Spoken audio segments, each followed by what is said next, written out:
어반이든 다양한 그림을 그릴 때에 가로선에는 대부분 지평선이라든지 당연히 수평선도 있겠죠.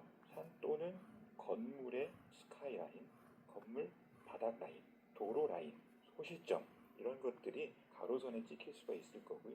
세로선은 여러분들이 어떤 인물을 그리거나 고양이나 강아지나 이런 동물들을 그리거나 주요한 빌딩, 나무, 탑 이런 것들을 그릴 때에 이 세로선을 활용한다고 보시면 되겠어요. 자, 그래서 이 스위스팟, 이 네 개의 교차점 여기다 두면 참 이뻐요. 자, 이랬을 때 우리가 흔히 풍경을 그릴 때 이런 거를 볼 수 있으면 됩니다. 이 바닥, 이 라인에 어떤 구조면들이 있겠고요. 거기에 우리가 그리고 싶은 어떤 집이 있습니다. 그거를 이 스위스팟에 배치를 한번 해보는 거죠. 그러면 이 부분이 누가 보더라도 주인공이 되는 거잖아요. 이 주인공의 배치를 두고 가로선은 이 집을 기준으로 하는 이 약간의 지평선 개념을 여러분들이 구조에 배치하시면 되겠습니다. 그리고 뒷부분에 이 상부에 있는 가로 라인은 산의 스카이라인이 이렇게 배치가 될 수가 있겠죠. 그래서 가로선, 세로선에 이 주인공들을 잘 배치를 하면서 구조적인 안정감, 구도의 안정감 이런 것들을 여러분들이 잘 고민해 보시면 될 것 같습니다. 자, 우리가 그림을 항상 그리다 보면 특히 풍경 어반 스케치를 많이 하잖아요. 그러면 여러분들이 딱 장면을 보고서 먼저 잡아야 될 것은 내 화면에 이렇게 3분할을 하는 거예요. 자, 그리고 나서 스위스팟에 내가 어떤 걸 배치해야 될 것인지를 내 주인공을 먼저 잡아두는 거죠. 어떤 풍경에 나무 하나가 내가 주인공이다 라고 생각해서 한번 그려볼게요. 자, 저는 이 라인에 산의 스카이 라인을 두겠습니다. 산이 다양한 산세들을 가지고 이렇게 가죠. 그리고 경사를 지고서 제일 앞에 있는 땅이 만들어질 겁니다. 그리고 오늘의 스타인 나무가 여기서부터 스위스팟을 거쳐서 이 세로 라인에 굵직하게 자리 잡을 거예요. 나무 그리는 방법은 항상으로 만들어 드렸어요. 이 스위스팟의 이 가로 세로 라인에 이 나무를 배치했습니다. 어떠십니까? 구조적인 부분, 안정감이 느껴지지 않으세요? 또 하나 더 해볼게요. 우리 바닷가 많이 그리고 늘 바닷가에서 등장하는 것은 등대입니다. 등대를 항상 그릴 때 어떤 주인공들을 그릴 때 내 화면에 가운데만 배치하려고 하지 마십시오. 너무 박스에 갇힌 것 같고 답답해 보입니다. 그럴 경우에는 이 오른편이나 왼편으로 두시는 거예요. 자, 이번에는 왼편의 스위스팟의 등대를 거대하게 놔볼 텐데 등대하면 먼저 바닷가에 있으니까 바다의 수평선은 어디에 둬야 될까요? 웬만하면 이 베이스 라인에 두십시오. 그리고 등대를 그어보는데 여기서부터 여기까지 걸쳐서 가보겠습니다. 똑같아요. 그러니까 나무 그린 것처럼 이렇게 그려주시면 되겠습니다. 바닷가는 이런 식으로 표현을 하는 거죠. 자, 여러분들이 주인공들과 가장 베이스라인이 되는 구조선들을 이렇게 배치하면 어느 정도 안정권 안에 들어온다는 것을 확인할 수가 있겠죠. 자, 계속 이런 패턴들을 만들어 가보는 겁니다. 자, 이번에는 어떤 걸 한번 해볼까요? 베이스라인을 어디다 한번 더 보냐 하면 위쪽을 한번 더 볼게요. 위쪽에 지평선을 두는 거예요. 그리고 오늘의 스위스팟의 주인공은 이런 시골의 집이에요. 길이 이렇게 나져 있습니다. 전원의 풍경이 되겠죠. 간단하게 보면 내 오늘의 스위스팟에 이 집이 주인공이 됐고 상부의 중요한 구조 라인은 이 상부 라인의 가로선에다가 배치를 했습니다. 그리고 아랫부분에는 굉장히 여유로운 땅의 모습들이 넓은 면적으로 차지하고 있는 걸 볼 수 있어요. 이런 구조도 여러분들이 해보실 수 있는 거죠. 무조건 베이스라인에만 구조를 배치하라는 것은 아니라는 것. 가을 햇볕이 아주 내릴 때는 저는 마을의 풍경들 이런 것들이라고 보시면 좋을 겁니다. 자, 이번에는 여러분 세로를 한번 해볼게요. 세로 도화지도 마찬가지예요. 여러분들이 이런 식으로 산분할법의 선들을 그어주시면 돼요. 우리가 흔히 이제 도시로 좀 들어가 보면 이런 경우의 그림들도 많이 그립니다. 오늘의 주인공은 전차입니다. 그리고 베이스 라인을 상부 라인으로 둬볼게요. 전차는 제가 이런 식으로 주인공을 쪽에다 한번 배치를 해보겠습니다. 크게 그냥 빨리빨리 그려볼게요. 이렇게 전차를 먼저 왼쪽에 있는 스위스팟에다가 배치를 하고 그리고 이 전처와 같이 엮여서 이 부분에다가 오늘의 주요한 가로선의 부조선을 만들 겁니다. 자, 여기에 여러 가지 이제 건물들이 배치가 되는 거예요. 자, 이렇게 된 상황에서 뭔가 이제는 조금 식상하면 이런 이제 대각선들을 많이 좀 활용합니다. 네, 도로에 있는 대각선들, 그 다음에 이런 레일들을 활용하는 거죠. 그리고 오른쪽 스위스팟 어딘가에는 좀 사람이 이렇게 걷는 모습도 해봅니다. 이 주인공은 오늘 얘예요. 네, 아주 강렬한 빨간색 전차. 네. 여러분들이 계속 지금 반복돼서 보시는 것은 이 스위스팟 네 군데의 내 오늘의 주인공을 걸쳐서 할 수도 있고 또 단독으로 갈 수도 있다는 것을 보여주고 있어요. 뭔가 저기 멀리 그 높은 산에서 올라가서 보는 것 같은 장면이죠. 자, 이런 구성들을 하는 거 굉장히 재밌어 보이죠. 내 주인공을 이런 스위스팟에 배치하는 것, 그리고 상부에 주요한 구조의 선들을 배치한다는 것, 이런 것들을 한번 참고해 보시면 좋을 것 같습니다. 여러분들이 보면 바닷가들을 조금 많이 그리시는 경우들이 있습니다. 바닷가 그리실 때에 바닷가의 그 해수욕장의 해안선들을 많이 좀 그리는 경우가 있을 때 이런 거 한번 참고해 보십시오. 이것은 또 어떨까요? 여러분들이 해안에 있는 마을과 함께 바닷가를 그리는 것도 많이 그리시더라고요. 한 분을 그어주시고요. 저 바닷가의 수평선 먼저 그려주시고 끼룩끼룩 갈매기 나죠. 이 바닷가 마을들이 대부분 뭔가 이렇게 기와지붕, 처마지붕 이런 선들이 있고요. 돌담 같은 것들을 많이 그리시더라고요. 처마 밑은 강한 음영이 들어지고 이러시고 이런 스위스팟에는 좀 더 뭔가 큰 나무가 있다면 좋겠죠. 주요한 수평선을 제일 위에 라인에 배치를 했다는 것이고 마을의 처마 라인이죠. 이 라인을 아래 베이스 라인에 뒀다는 것. 그리고 세로 라인의 가장 핵심적인 주인공이 될 수 있는 그리고 눈의 시선이 좀 끌려주기를 바라는 요소들을 이렇게 스위스팟 안에 배치했다는 것. 자, 이번에는 여러분들 도시의 거리에 대한 표현들도 여러 가지가 있을 수 있습니다. 자, 이렇게 3분을 먼저 잡으시고요. 거리를 잡으실 때 가장 먼저 고민하셔야 될 것은 일단 거리에 보여지는 뷰가 일소점이 대부분 많을 거예요. 투시법에 의해서.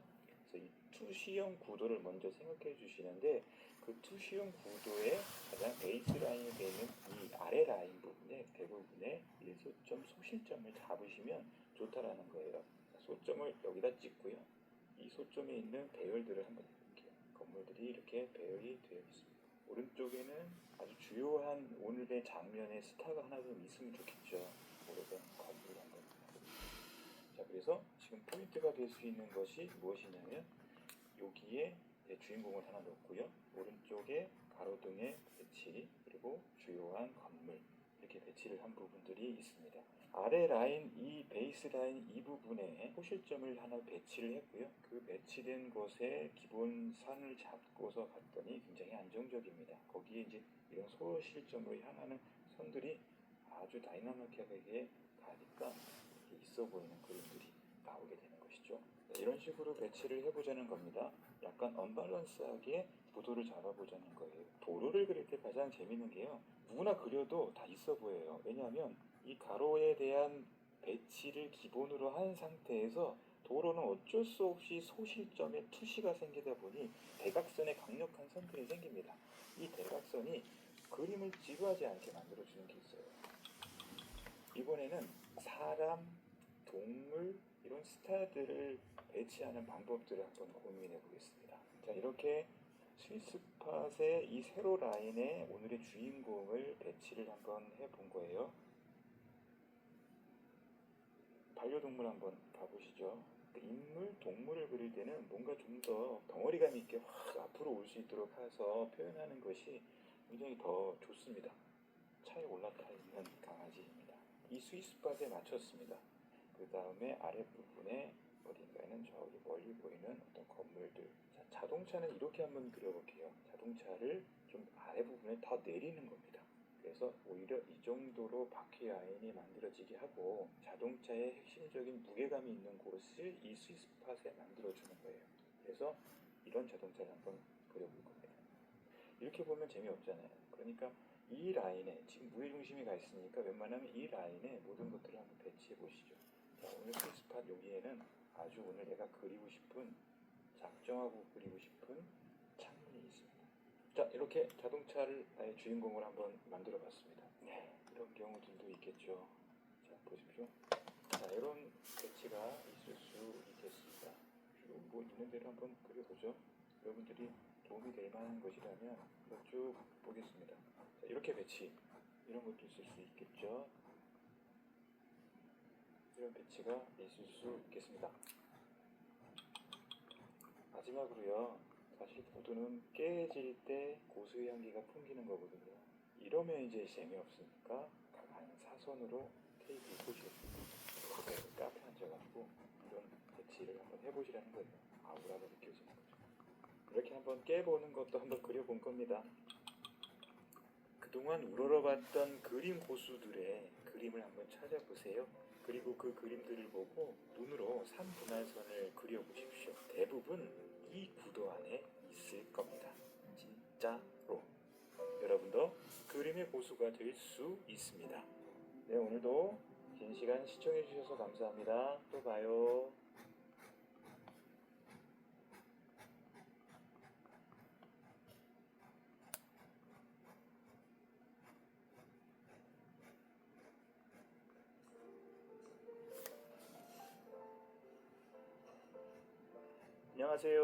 안녕하세요 여러분. 이번 영상은 수성 흑연 연필로 어반 스케치하기입니다. 제가 지금 오늘 갖고 나온 것이 이게 바로 수성 흑연 연필이 되겠는데요. 이 제품은 비아르코라고 하는 브랜드가 되겠습니다. 수성 흑연 연필입니다. 6B 정도 되는 물기예요. 자, 이걸 가지고 어반 스케치를 해볼 텐데요. 여러분 이러신 분들 있잖아요. 연필로만 또는 펜으로만 뭔가 마무리하기에 원래 아쉬웠던 그런 분들 계시죠. 네, 그렇다고 해서 수채화로 채색하기에는 망칠 것 같은 이런 예감 때문에 감히 시도도 못했던 분들 계시잖아요. 그런 분들 수성 흑연 연필은 어떨까요? 추천드려 보겠습니다. 모노크롬 페인팅, 하나의 단조로운 색을 통해서 하나의 작품을 만드는 그림의 종류 중에 하나인데, 흑연의 느낌이 그대로 종이에 배어지면서 연필과 흑연이 퍼지는 모습, 이런 것들이 굉장히 정서적으로도 참 좋아 보이더라고요. 자, 그러면 수성 흑연 연필, 자, 물을 먹었을 때에 어떻게 퍼지는지를 좀 보여드리려고 합니다. 자, 이런 상태로 물을 묻혀서 녹여볼게요. 자, 어떻습니까? 닦아내고 이렇게 그라데이션도 줄 수가 있습니다. 물이 묻은 곳에 한 번 더 칠을 하게 되면 좀 더 진해지죠. 또 하나, 선을 안 그어도 이 흑연을 녹여서 쓸 수가 있어요. 어차피 이 연필이 굉장히 뭉뚱하잖아요. 이것을 조금씩 깎아내가야 돼요. 그러면 이 흑연 연필의 이 가루가 굉장히 아깝더라고요. 연필 깎을 때도 이 가루를 잘 보관해두면 좋을 것 같아요. 이 흑연 가루를 녹여보십시오. 자, 이렇게요. 이것을 이 면에다가 바르시는 거예요. 마치 수채화 퍼지듯이 퍼지는 모습 보시나요? 자, 물기를 이렇게 해서 그라데이션을 줘서 표현해 보겠습니다. 네, 지금부터는 앞서 설명드렸던 수성 흑연 연필로 어반 스케치하는 것을 시연을 통해서 보여드리겠습니다. 여러분들도 준비되셨다면 같이 따라해 주시면 좋겠어요. 오늘은 이렇게 딱 3가지의 도구만을 활용해서 진행해 보도록 하겠고요. 오늘 사진 한번 띄워드릴게요. 네, 여기는 성수동의 골목입니다. 제가 직접 찍은 거고요. 이 성수동의 골목은 특징이 하나 있죠. 가운데에 있는 원주민 공인중개소라고 하는 오늘의 주인공이 되는 건물 중심으로 좌우의 골목에 거리가 표현되어 있습니다. 이제는 여러분들 느껴야 되잖아요. 왼쪽 거리가 보니까 일소점으로 소시점이 쫙 보입니다. 자, 구도 한번 잡아보면서 시작해 볼게요. 항상 먼저 저는 여러분들께 이 화면에서의 구도를 먼저 생각해 보라고 감히 말씀드립니다. 제가 이제 영상 하나 만들 건데요. 구도 잡는 방법, 이거 여러분들께 소개해 드리려고 하고 준비하고 있어요. 여러분의 화면을 3분할로 나눠 보십시오. 가로 3개, 세로 3개. 문제 중입니다. 4개의 교차점이 보이고요. 이 교차점에 여러분들의 하이라이트 되어야 하는 주인공들을 포커스 시켜서 놔두면 구도는 일단 승리하게 됩니다. 혹은 소실점이 이 아랫부분의 라인에 보이도록 하면 굉장히 안정적입니다. 오늘의 소실점은 이 정도쯤에다 먼저 찍고 시작해볼게요. 원주민 공인중개사의 외곽 라인은 이것을 중심으로 이 정도에서 끝나는 걸로 하겠습니다. 자, 그러면 선을 한번 그어보세요. 자, 여기서 끝나는 거니까 자, 바닥은 이렇게 올 겁니다. 이렇게 갈 거예요. 자, 이런 선들을 몇 개를 만들어 놓으십시오. 원주민 공인중개사의 위에 처마의 끝부분이 이 라인에 맞추는 것이 더 안정적이라고 제가 생각합니다. 그렇다고 하면 덩어리를 보십시오.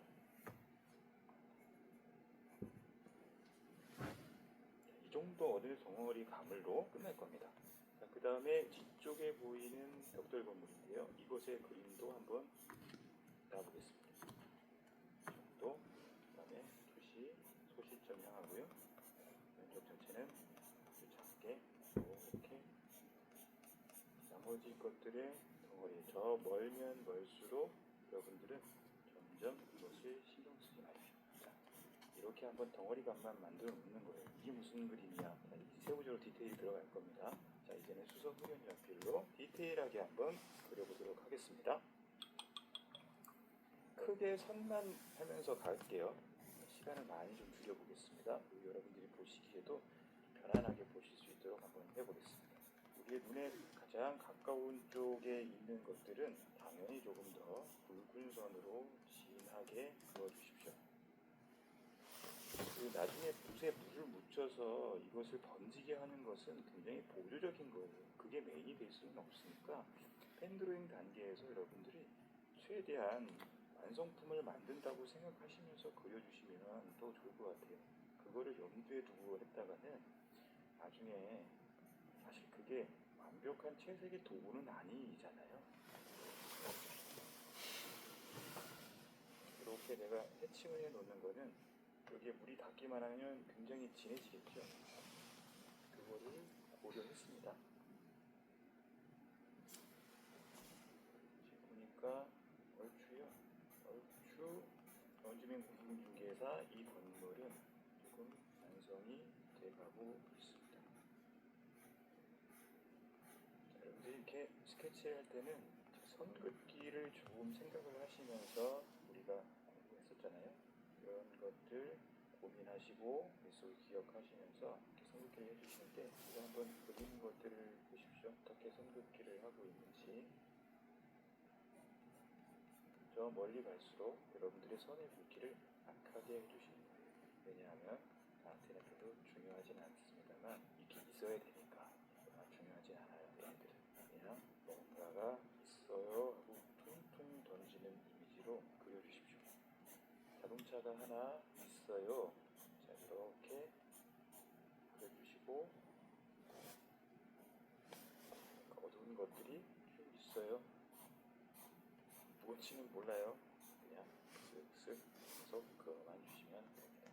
자, 이렇게 오른쪽 하이라이트 되는 면을 잡아봤습니다. 자, 그 다음에 왼쪽 한번 가볼게요. 왼쪽은 더욱더 간단하게 가보시는 거예요. 네, 다마스 그려주시고요. 자동차 그리기 항상 여러분들이 어려워하셨어요. 저도 알아요. 굉장히 어려워하시죠. 그래도 하셔야 돼요. 자동차 그리기 꼭 보셔요. 이렇게 뭐가 뭔지는 잘 몰라요. 그러나 보이는 대로 이렇게 면분할하듯이 해주는 거죠. 그게 뭔지는 궁금하지 않아요. 건물은 이런 식으로, 자, 나머지 스타가 아닌 애들은 퉁쳐놓죠. 자, 이제 마무리됐고 오른쪽 가겠습니다. 진한 곳과 밝은 곳만 쳐다보시는 거예요. 그렇게 가야 디테일에 빠지지 않습니다. 진한 곳과 밝은 곳을 잘 보는 방법 하나 가르쳐 드릴까요? 예쁘는 뜨고요. 가재미 눈이라고 하잖아요. 지그시 이렇게 감는 거. 찡그리면서 감는 눈을 감아보세요. 그러면 보여지는 모든 것들이 희미해져 버리잖아요. 한번 해보세요. 지금 애꾸는 뜨고 살짝 눈을 감아보시면 보이는 사물들이 디테일한 게 안 보이고 외곽 라인만 보이잖아요. 그죠? 그러면서 여러분들은 시각적으로 단순한 아웃라인만 보게 되는 겁니다. 그것만 그리시면 돼요. 그게 그림 그릴 때 굉장히 중요해요. 전문가분들이 이렇게 어떤 장면을 보면서 쪼으면서 눈을 애꾸는 뜨면서 이 가재민을 같이 뜨는 이유는 아웃라인만 보기 위해서인 거예요. 내가 너무 다른 것들을 쳐다보게 되면 자꾸 혼돈되거든요. 이 건물들은 잘라만 주면서 뭐가 있다, 중요하지 않는 것들은 그럴 거라고 생각을 하면서 넣어주시면 됩니다. 네, 저주 됐습니다. 자, 이제 중요한 바닥에 라인만 조금 그려놔 볼게요. 그 다음에 골목에 드리워진 빛을 표현을 잘 해주시면 되게 그림을 있어 보이게 하잖아요. 자, 이제 여러분들 이 상태로 보면 어반 스케치는 마무리됐다고 보시면 돼요. 이제 지금부터는 한번 붓을 사용해서 물을 칠해서 이 흑연을 녹여가면서 면을 한번 잡아보겠습니다. 자, 그런 작업들을 하는데 제가 이렇게 한번 해볼게요. 앞부분은 굉장히 명암, 그러니까 짙은 곳은 굉장히 진하게 하면서 갈 텐데요. 뒤로 멀어지면 멀어질수록 슬쩍슬쩍 처리하면서 원근감을 좀 느껴지게 해보도록 하겠습니다. 있는 그대로 물칠을 하시면 될 것 같습니다. 가장 먼저 앞부분에 있는 것부터 진행해 볼게요. 칠하시면서 중요한 거는 흑백으로 하기 때문에 밝은 곳과 진한 곳을 정확하게 구분을 하면서 가야 돼요. 특히 그림자가 강하게 드리워지는 곳은 강력하게 표시를 해주셔야 됩니다. 처마 밑은 강하게 그림자가 드리워져 있습니다. 가만히 보세요. 마치 수채화 물감 퍼지듯이 퍼지지 않습니까? 그림자가 최소한 여기까지는 와 있습니다. 자, 그 다음에 가장 진한 게 어디예요? 여기예요. 이 아랫부분을 잘 정리를 해주시면 됩니다. 이 부분만 진하기를 잘 맞춰주셔서 표현만 잘 해주시면 이 그림은 성공입니다. 자, 모노크롬 페인팅에 이런 명도차 이것만 분명히 주시면 느낌이 있어 보이는 그림이 나옵니다. 연필로 여러분들이 면을 만들어 놓은 대로 칠해주시면 되는데 쉽지는 않아. 근데 그 어느 것보단 쉽죠. 수채화보단 쉬울 거 아니에요. 왜냐하면 내가 그려놓은 게 있으니까. 그 위에다 그냥 물만 바르면 돼. 자, 이쪽 면 칠해볼게요. 자, 넓은 분면을 활용해서 이렇게 그라데이션을 만들어갑니다. 자, 원주민 공인중개사 간판도 일단은 밝은 거지만 그래서 여기는 제가 해칭을 안 해놨어요. 밝아도 이렇게 면을 잡아줘야 되니까. 그리고 나중에 글씨를 쓸게요. 그 다음에 진한 곳이 여기에요. 물을 묻혀서 전체적으로 진하게 이런 숨구멍들만 좀 놔두세요. 이게 뭔지는 몰라도 그냥 뭔가의 오브제 같은 느낌이 들어요. 자, 이 나무 이 부분은 짙은 나무예요. 자, 그라데이션 한번 붓을 휴지에다가 닦아내고 하면 그라데이션이 이렇게 지어져. 자, 그 다음에 이쪽에 창문 그대로 물칠하시면 돼요. 여기서 신경 쓰셔야 될 게 뭐냐면 여기 보시면 그림자가 이렇게 대별돼서 지어져 있어요. 면이 좀 작잖아요. 저는 좀 더 넓혀볼게요. 이 정도의 그림자가 넓어보시고 그리고 한번 찍어낸 다음에 이 면은 일부러 제가 안 칠했잖아요. 이렇게 칠해주시면 됩니다. 같은 밝은 곳이지만 이 부분은 그림자가 드리워졌고 이쪽은 그림자가 안 드리워진 겁니다.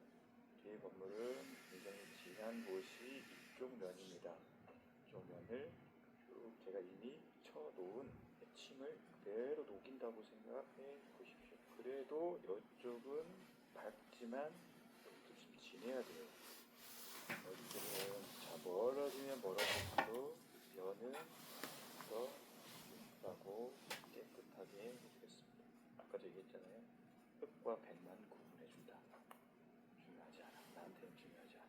중요한 거는 여기죠. 자, 이미 발라놓은 것대로 진하게.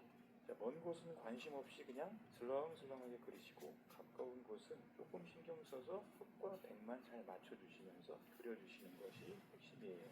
이미 칠해져 있는 해칭을 물에 녹이는 거니까 고민하지 않아도 돼요.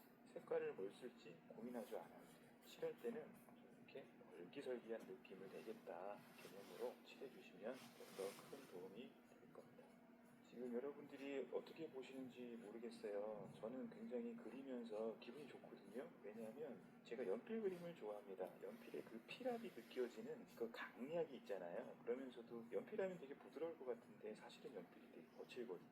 이 연필선의 느낌을 그대로 유지하면서도 수채화의 이런 퍼지는 효과라든지 이런 것들에 대한 좀 장점들을 또 공히 볼 수가 있는 것 같아서 저는 이 느낌이 굉장히 좋네요.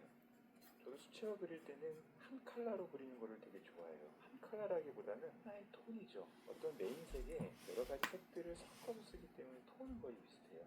그런 것들을 좋아하다 보니 정당한 연필선의 그 거침과 물에 녹아서 퍼진 그 흑연의 느낌들이 그냥 마음이 편안해져요. 지금 여러분 보시기도 그렇잖아요. 연필 선자가 그대로 남아있어요. 자, 여러분 지금부터는 이제 뭘 할 거냐면 마무리입니다.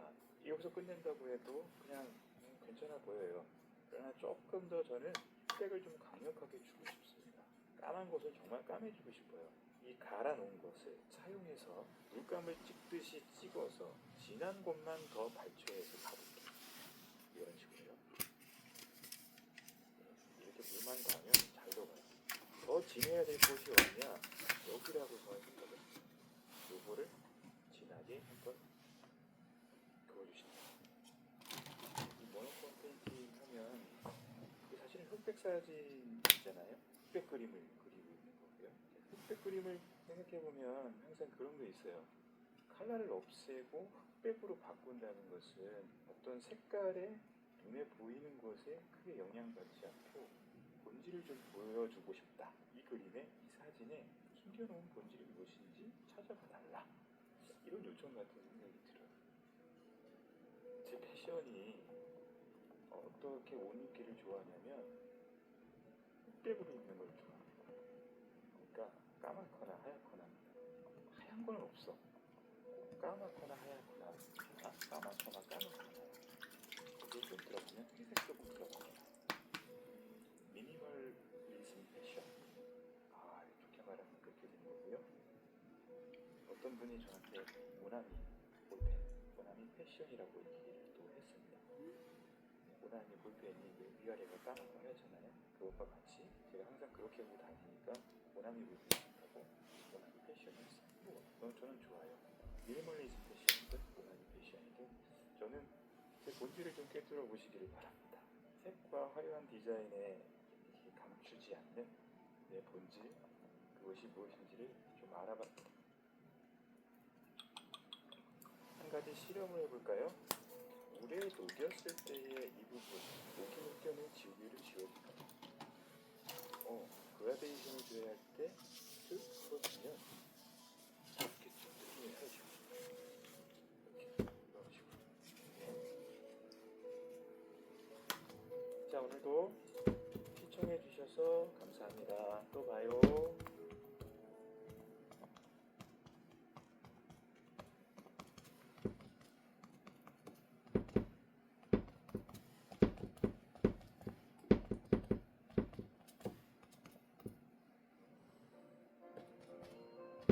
이 영상은 어깨너머 그리고 기동량, 눈동량으로 습득한 인간요법을 제가 하나하나 모아서 완성한 절대 비밀스럽지 않은 수채화 쉽게 그리는 비법에 대한 레시피입니다. 수채화는 손맛이 강한 음식에 비유할 수 있어요. 대충 있잖아요. 덜컥 그냥 손으로 집어서 양념 치면 이 맛이 나는 그런 어머니 손맛 같은 그런 음식. 그러니까 너무 정확하게 하려 하지 마시고요. 여러분의 기분 그리고 손만 그 정도로 가볍게 한번 이 수채화를 해보세요. 이 정도만 해도 수채화의 막연한 두려움은 사라질 거니까 이거 괜찮죠? 자, 여러분 같이 따라해 주시고 외워보세요. 배주하, 배주하, 배주하. 배경 그리기, 주인공 그리기, 하이라이트 그리기. 배주하. 쉽죠? 외우세요. 수채화는 3단계의 레이어를 두고 채색해서 물론 여러 단계를 두습니다. 그러나 여러분 기초적으로 이 3단계가 있다는 것을 머릿속에 기억해 두시면 마음이 편해집니다. 자, 먼저 첫 번째 레이어는 배경 그리기입니다. 저는 지금 이렇게 물을 먼저 도화지에 칠하고 있어요. 물인데 약간의 색을 넣었어요. 그래서 물이면 투명해서 잘 안 보이지만 이렇게 색 하나 살짝 넣으면 그래도 눈에 잘 보이니까 좀 이 색을 칠하는 데 유리합니다. 이게 붓에 물을 흠뻑 적셔서 종이에 충분히 이렇게 물을 먹이세요. 그런데 이렇게 보세요. 경계를, 울타리를 만들어 두시는 겁니다. 제가 그렇게 지금 칠하고 있어요. 미리 만들어둔 울타리는 나중에 제대로 채색할 때 마음이 아주 편해지게 됩니다. 왜 채색할 때 색이 물과 함께 이렇게 번지다가도 여기 이 경계선을 넘어가지를 못합니다. 자연스럽게 가둬두는 역할이 되는 거죠. 이거 이해되세요? 특히 건물은 주인공 중에 주인공이고 나중에 색이 이렇게 계속 중첩되고 덧칠을 계속하게 돼서 탁해지고 지저분해지는 경우가 있습니다. 그런 것을 방지하기 위해서 좀 더 명확하고 세밀하게 이 경계선을 쳐주는 것이 굉장히 중요합니다.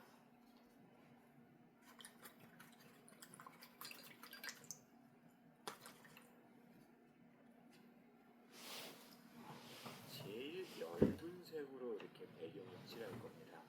지금 이 색도 있지만 하늘색도 그렇고 다양하게 색을 칠할 때 엷은 색으로 배경을 칠하면 좋아요.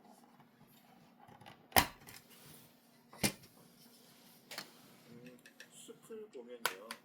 봄의 숲과 여름의 숲, 가을의 숲에서 풍기는 그런 색깔이 서로 달라요. 느낌 아시죠? 봄은 연두빛 정도, 여름은 아주 짙은 녹색, 가을은 노란과 오렌지색, 뭐 이 정도의 풍기는 색깔들이 다릅니다.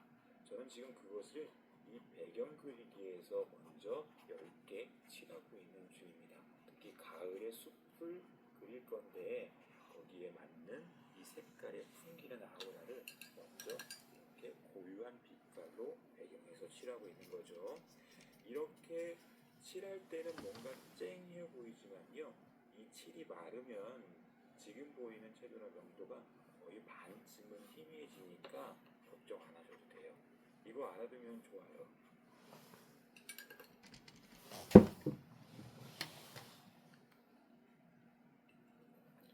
하늘이 있는 풍경에서는 대개 하늘을 첫 번째 레이어 배경 그리기에서 그리는 게 유리합니다. 거기에 저 멀리 있는 산, 들, 바다, 호수 같은 것들이 대부분 이 배경 그리기 단계에서 그리게 되면 좋습니다. 이 첫 레이어 배경 그리기는 요리의 육수가 들어갑니다.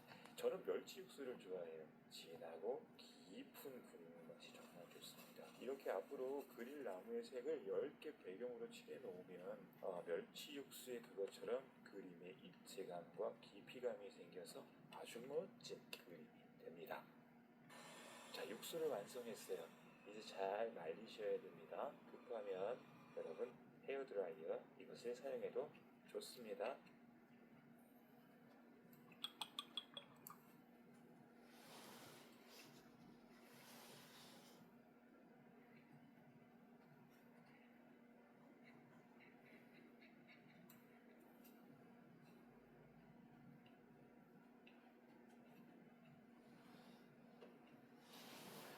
자, 이제 배주하 이것 중에 두 번째 레이어인 주인공 그림입니다.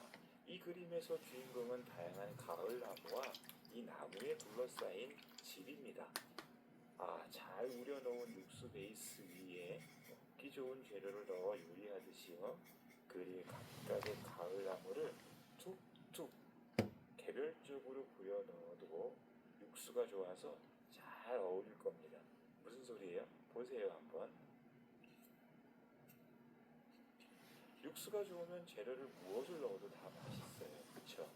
부대찌개, 김치찌개, 샤브샤브 뭘 넣어도 맛있잖아요.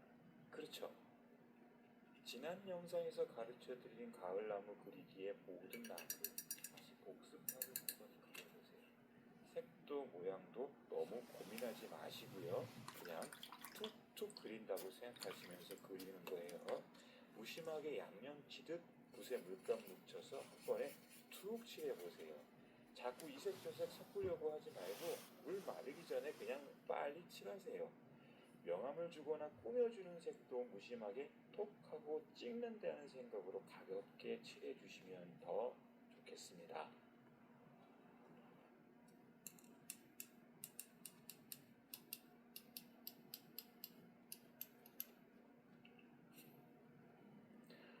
웬만하면 그러면 여러분 덧칠은 하지 마세요. 여기서 덧칠은 물이 마른 다음에 그 위에 자꾸 뭔가를 더 칠하는 것을 뜻합니다. 수채화의 매력은 물이 만들어내는 표현들입니다. 수채화는 물이 그리는 그림이거든요. 종이의 결에 따라서 만들어지는 물의 움직임과 퍼짐은 최고의 매력 중에 하나입니다. 특히 물이 장력에 의해서 뭉쳐 있다가 그대로 마르면 그때 만들어지는 그 경계선의 물 부딪힘도 꽤 매력 있는 것 중에 하나예요. 덧칠은요, 이 순수한 수채화의 매력을 아주 꽝으로 만들어 버립니다. 이것도 사실 경험이긴 합니다. 수채화는 운이 좀 따르는 그림입니다. 생각보다 많이 번져나갈 수 있고요. 반대로 이거 꿈쩍도 안 할 때가 있습니다. 물 조절 잘해야 되는 거긴 맞아요. 대략 난감이지만 이것도 내 그림의 일부이고 나의 표현이라고 여기면서 그대로 진행하세요. 끝까지 꼴보기 싫을 때도 있지만 완성 후 그게 꽤 또 매력일 때가 있거든요. 그림 이거 끝까지 모르는 겁니다. 무심히 툭 하고 붓질 한번 하고 그 다음부터는 물을 한번 믿어주세요. 덧칠보다 차라리 이게 낫습니다. 이런 건 왠지 마음 편하죠?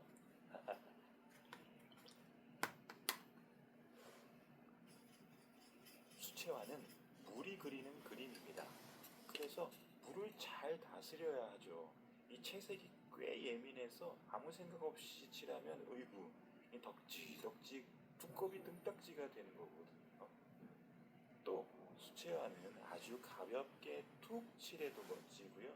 제대로 효과 만들어서 채색하면 더 고급스럽죠.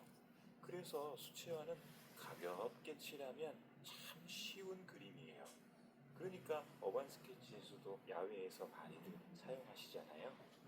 그런데 이걸 욕심내기 시작하면 알죠? 여러분 그림은 가장 중요한 것이 재미가 졸려서 있어요. 눈이 피곤해도 미술은 정답이 책이 없는 재밌으면 거죠. 눈이 번뜩 뜨이네. 수채화만 수채화인가요? 네, 가볍게 툭 터치해도 수채화입니다. 그러니까 너무 욕심만 내지 마시고요. 수채화 지금부터 딱 요 정도만 알아주시면 됩니다. 그래야 우리가 그림을 시작할 수 있는 거거든요.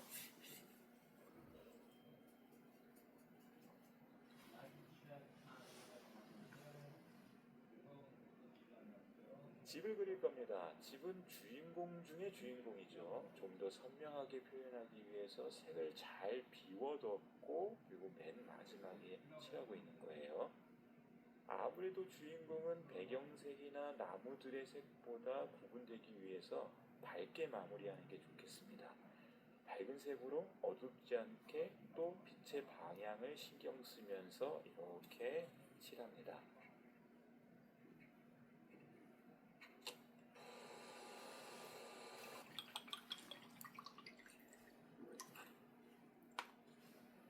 세 번째 레이어는 하이라이트 그리기입니다.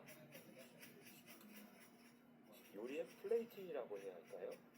맛깔나게 깨를 뿌리거나 이 파슬리 가루를 뿌리거나 고명 정도를 얻는 그런 정도? 이 마치 데코레이션을 하는 단계입니다. 아무래도 좀 더 선명한 색을 써야겠죠? 형태를 좀 더 선명하게 해줄 어두운 라인과 화이트 라인을 주로 쓰시면 됩니다. 어두운 라인이라고 블랙을 쓰지는 마세요. 보라색과 파란색을 섞으면 좀 어두운 컬러가 만들어지는데 이런 어두운 컬러가 좀 더 고급스럽습니다. 그리고 형태를 더 분명하게 할 수 있어요.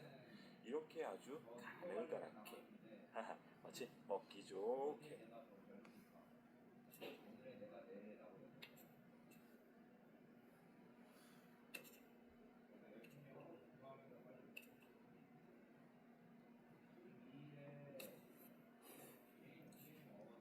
창문도 무심하게 툭툭 점짓듯 어두운 컬러로 칠해주는데요.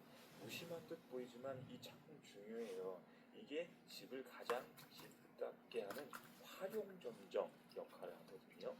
그래서 여러분 집 그릴 때 창문 그리는 것이 가장 중요한 것이고 그래서 신경 쓰셔서 그리는 것이 맞습니다. 중요해요.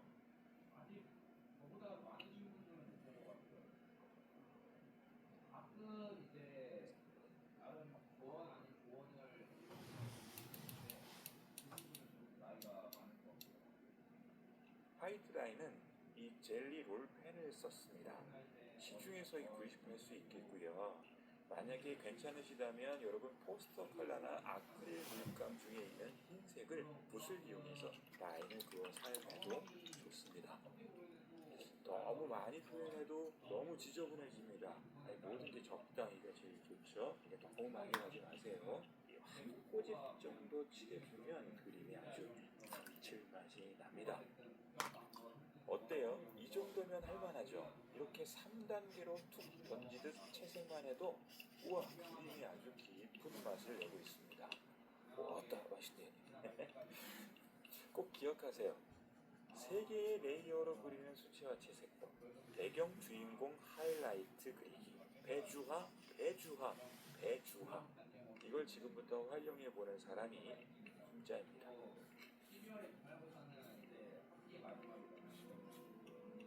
생각이 많으면 용기는 사라집니다.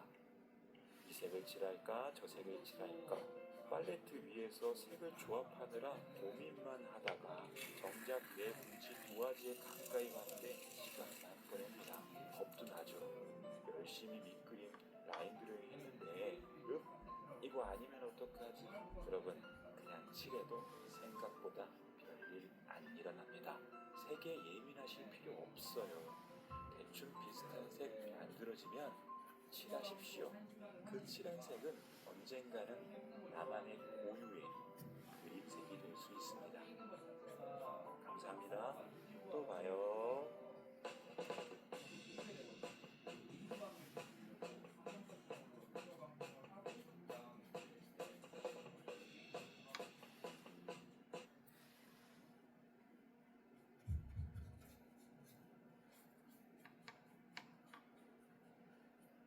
여러분 그림 잘 그리려면 3가지의 일상 속 훈련법이 필요합니다. 이 훈련은 그림을 좀 만만하게 그 어려운 그 시작을 할 수 있도록 돕는 훈련입니다. 자, 그림을 그리고 싶지만 마음만 늘 앞서다가 시도조차 못 해보고 다시 그냥 구석에 밀어두시는 분들 많잖아요. 제가 잘 알아요. 막상 이게 시작이 아주 어렵거든요. 오늘 그리는 이 신리성지같이 멋진 공간이나 어떤 장소를 갔을 때 와, 이걸 사진보다는 그림으로 남기는 그 순간을 많이 생각해봤지만 막상 이걸 못해요. 그냥 이렇게 눈에만 담아두거나 에이씨 다음에 하지 뭐 하면서 그냥 아쉬움을 쓸어내리고 했던 경험들이 있습니다. 그래서 평소 이런 일상 훈련법이 필요하다고 제가 말씀드리는 거예요. 뭐냐 하면 관찰하기, 상상하기, 낙서하기 이렇게 3가지가 한 세트인데요. 이것을 평소에 훈련하시